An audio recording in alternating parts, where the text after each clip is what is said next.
सखी, आज हम जानते हैं गर्भावस्था के दौरान थकान और कमजोरी महसूस करना। गर्भावस्था की पहली तिमाही के दौरान थकान सबसे आम समस्या में से एक है। यह समस्या दूसरी तिमाही के बाद अपने आप ठीक हो जाती है, लेकिन तीसरी तिमाही में वापस महसूस हो सकती है।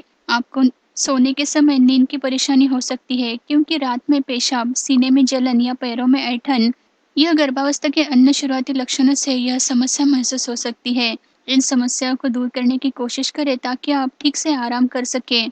कुछ दुर्लभ परिस्थितियों में, जैसे कि स्वास्थ्य की समस्याएं जैसे एनीमिया, खून की कमी, अवसाद, हाइपोथायरॉयडिज्म या टेक्सोप्लासोसिस से इसके कारण भी थकान हो सकती है। यदि अचानक आपको थकान महसूस होती है तो आराम करने की कोशिश करें।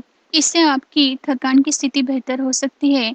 तनाव और डिप्रेशन के कारण भी आपको थकान आ सकती है, तो ऐसे में आप खुद को खुश रहने की कोशिश करें, और आपको फिर भी तनाव आ रहा है तो डॉक्टर से सलाह लिए। गर्भावस्था में शुरुआती लक्षण में से एक लक्षण थकान है, जो लगभग सभी महिलाओं को गर्भधारण और आरोपण के बाद पहली तिमाही के दौरान अनुभव होता है। थकावट प्रत्येक महिला को अलग अलग प्रकार से अनुभव होती है। वास्तव में प्रोजेस्टेरोन हार्मोन के स्तर में तेजी से वृद्धि होने के कारण यह समस्या उत्पन्न हो सकती है, जिस कारण मां को हर वक्त नींद महसूस होती रहती है। विटामिन का सेवन इस स्थिति में मददगार साबित हो सकता है, लेकिन डॉक्टर की सलाह के बाद ही विटामिन का सेवन करें। गर्भावस्था एक ऐसी स्थिति है जो किसी भी महिला के जीवन से सबके लिए आनंदमयी लेकिन कष्टप्रद स्थिति होती है। पहली तिमाही के दौरान गर्भवती महिला की ऊर्जा की अत्यधिक मात्रा प्लेसेंटा के निर्माण में व्यय होती है, और यही कारण है कि आपको थकावट महसूस हो सकती है।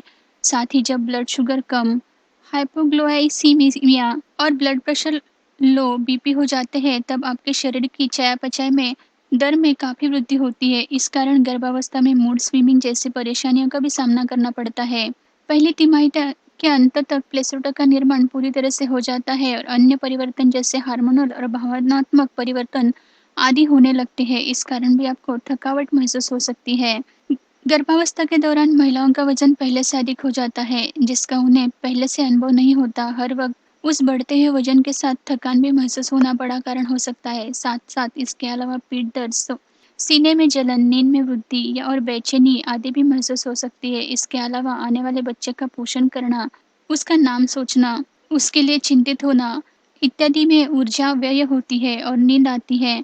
अगर आप नौकरी पेशा महिला हैं, तो नौकरी और अन्य बच्चे भी हैं, तो उनकी जिम्मेदारी आदि भी जीवन की जिम्मेदारियों का थकान कारण बन सकती है। यदि गर्भावस्था के दौरान किसी भी समय थकान गंभीर रूप ले ले या पूरी गर्भावस्था के दौरान थकावट महसूस करे, तो डॉक्टर से इस विषय में बात जरूर करनी चाहिए। खासकर यदि कमजोरी, सांस लेने में परेशानी या बेहोशी का अनुभव हो रहा है, क्योंकि ऐसा आयरन की कमी से वजह से होने वाले एनीमिया के कारण हो सकता है। और ज्यादातर चिकित्सक 7वें महीने में इसका परीक्षण करने की सलाह जरूर देते हैं। अगर आप निरुत्साही, उदास या चिंता का अनुभव करती है, या भूख में बदलाव महसूस हो रहा है, तो आपको जन्म पूर्ण अवसाद, पेरिनेटल डिप्रेशन से ग्रस्त हो सकती है। इसलिए आप डॉक्टर की सहायता ले लें और इसका जल्द से जल्द इलाज करें। प्रेगनेंसी में थकान का इलाज करना जरूरी है। गर्भावस्था के दौरान थकान होना आपके शरीर का सिग्नल है कि इन दिनों आपको आराम की आवश्यकता है। इस समस्या को कम करने के लिए आप कुछ उपाय भी आजमा सकती हैं। अगर आप पहले भी माँ बन चुकी है, तो सुपर मॉम बनने का प्रयास ना करें, और आप ख्याल रखें कि आपको यदि थका हुआ महसूस हो रहा है तो आपको खूब आराम करने की ज़रूरत है। गृहस्थी के अन्य काम जैसे खाना बनाना या किसी प्रकार की शॉपिंग करना या अन्य जिम्मेदारी इतनी ज़रूरत नहीं है, जितनी कि आपको अपने और अपने खुद के बच्चे की ख्याल रखना ज़रूरी है। यदि आप अकेले हैं तो शॉपिंग ऑनलाइन भी कर सकती है, और खाना बनाने के लिए एक खाने वाली भी रख सकती है, या किसी रिश्तेदार को भी अपनी देखभाल के लिए बुला सकती है। कपड़े धोने के लिए आप वॉशिंग मशीन भी इस्तेमाल कर सकती है, क्योंकि थकान के समय आपको ज़्यादा से ज़्यादा आराम करने की ज़रूरत है। गर्भावस्था के दौरान अगर आपका वजन बढ़ता ही रहता है, तो आपकी महसूस होने वाली सारी दिक्कतें अपने साथी को ज़रूर बताएं और डॉक्टर की सलाह लें। अगर कोई आपकी मदद करना चाहते हैं तो उन्हें मना मत करें, क्योंकि मानसिक और भावनिक आधार भी आपकी थकान दूर करने में आपको मदद कर सकता है। आपको ज़्यादा नींद लेने की ज़रूरत है। नींद न पूरी होने के कारण भी आपको अधिक थकान महसूस हो सकती है। इसलिए ज़्यादा से ज़्यादा आराम करें और नींद पूरी करने की कोशिश करें, अधिक खुश रहने की कोशिश करें। शाम को आराम करें या कहीं बाहर घूमने जाएं, थोड़ा-सा चलने की कोशिश करें। ऐसा करने से मन प्रसन्न होगा और आप चिंता से और तनाव से भी दूर रहेगी। यदि आप झपकी ले लेती है, तो ये ज़रूर है और ज़रूर लेनी चाहिए। ये थकान से दूर करने में बहुत सहायता करती है। यदि आपको किसी समय सोने की परेशानी होती है, तो सोने के बजाय लेट लें और आराम करने की कोशिश करें। अगर आप नौकरी-पेशा महिला हैं, तो कार्यालय में झपकी नहीं ले सकती, लेकिन लंच टाइम में, ब्रेक रूम में पैरों को थोड़ा ऊपर मेज़ या कुर्सी पर रखकर आराम ज़रूर कर सकती है। अगर आप पहले भी माँ बन चुकी है तो खुद को प्राथमिकता देना आसान नहीं होता, लेकिन अच्छी तरह आप अपना ख्याल रखने की कोशिश करें। उनके साथ भी आप आराम करते हुए समय व्यतीत कर सकती हैं, जैसे उन्हें पढ़ाएँ, पहेलियाँ बूझें या पज़ल वाला गेम खेलें, फ़िल्में देखें आदि। बच्चों के साथ झपकी लेना मुश्किल हो सकता है, लेकिन जब भी घर में शांति हो या बच्चे सो रहे हों, तब आप आराम ज़रूर कर सकती हैं। अपनी ऊर्जा बनाए रखें और आपको पर्याप्त पोषण की आवश्यकता होती है। इस दौरान गर्भावस्था डाइट वाला पालन करें। प्रोटीन और जटिल कार्बोहाइड्रेट जैसे स्वस्थ और लंबे समय तक ऊर्जा बनाने रखने वाले आहार पर ध्यान केंद्रित करें। आप कैलोरीज और विटामिन्स का सेवन करती रहें। गर्भावस्था के लिए स्वस्थ और संतुलित आहार बहुत महत्वपूर्ण होता है।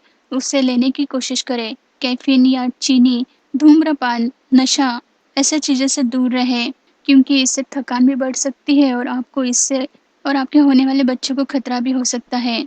गर्भावस्था के दौरान दिन में थोड़ा-थोड़ा भोजन करने की कोशिश करें। थोड़ा-थोड़ा खाते रहें ताकि आपको ऊर्जा मिल सके और ज़्यादा से ज़्यादा आराम करने की कोशिश करें।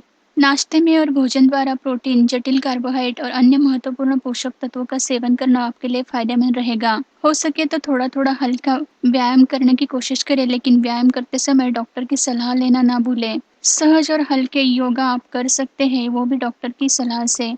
थोड़ा चलने की कोशिश करें ताकि इससे आपकी थकान कम हो जाए और आपको ऊर्जा मिले। तो सखी, आज हमने जाना गर्भावस्था के दौरान थकान और कमजोरी महसूस करना। हमारी दी हुई इन्फॉर्मेशन आपकी गर्भावस्था की अवस्था और परिस्थिति को जांचने में मदद करेंगी। सखी, अगर आपके कोई भी सवाल हो तो आप हमें जरूर पूछिए, हम उसका जवाब देने की कोशिश करेंगे। हमारी वेबसाइट www.garbhasंस्कार.in से भी आप ज्यादा से ज्यादा जानकारी प्राप्त कर सकती हैं। मिलते हैं नई वीडियो के साथ। धन्यवाद।